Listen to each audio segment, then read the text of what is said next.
Hello everyone. How are you today? I would like to read you a short story. Alright, this is a very, very short story, okay? It is called The Scarlatti Tilt, and it is written by Richard Brodkin. You ready? Here we go. It is very hard to live in a studio apartment in San Jose with a man who's learning to play the violin. That is what she told the police when she handed them the empty revolver. So, what does this mean? Let me walk you through this. An empty revolver means it was shot. At who though?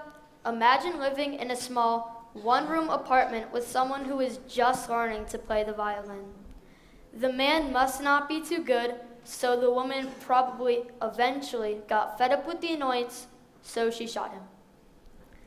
This is an example of microfiction, a short story that says a lot. It is like planting a small seed, and once it's fully understood, it grows into a strong but still very small plant. This is also an example of brevity or shortness. It is said in writing that brevity is the soul of wit. This means the shortness with which you say something makes it powerful. But today, I'm here to talk to you about a different kind of brevity or shortness. I'm standing here today to talk to you about my shortness of stature and how it makes me powerful. I love playing basketball, but I'm at a little bit of a disadvantage because of my height. Do I care? No, not really. I'm short, and I can accept it. The average middle school basketball player is between 5 feet 6 inches and 6 feet 4 inches. I'm standing here talking to you just a little less than 5 feet tall, but I'm able to get through the defense or even go between a guy's legs. Seriously. Certain advantages come with being a point guard. I'm able to shift through the defense to get to the basket. I've asked Coach Cavallo to help me show you. Come on, Charlie, let's go. I can do a crossover to get by the defense. I can do a between the legs to get by the defense. I can do a behind the back to get by the defense. I can do an in and out to get by the defense. Or I could do any combination of those moves, like a between the legs behind the back. Or usually,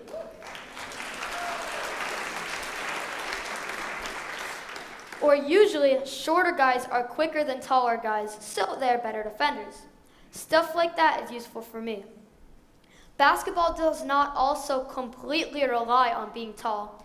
Point guards have won the last 3 MVPs, being Most Valuable Player awards, and 18% of MVPs ever. They are also usually the shortest guys on the court.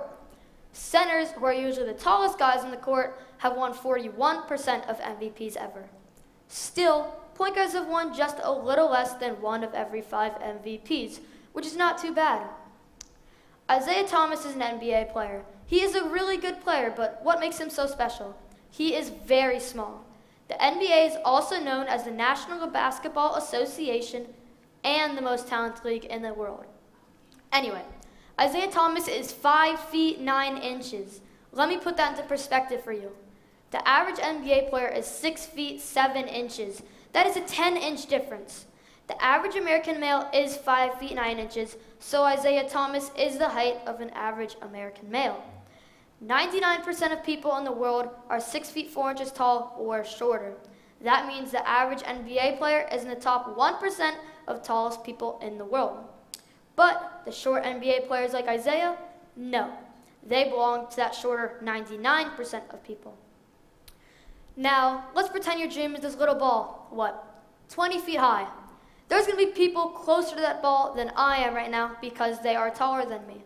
But being small just makes me, want to prove them wrong. If I jump and reach and put all my heart into it, I might be able to get to that ball instead of them. Here, let me show you. Pretend there's a 6 foot tall man here, then here I am just a little less than 5 feet tall. If the 6 foot man has more or equal heart than me, then no. I will get it and he will get it. But if the 6 foot man underestimates me, I will be able to get it. Finally, while brevity is a powerful tool in the art of storytelling, and while brevity is the soul of wit, brevity, most importantly, is what gives me soul. Thank you.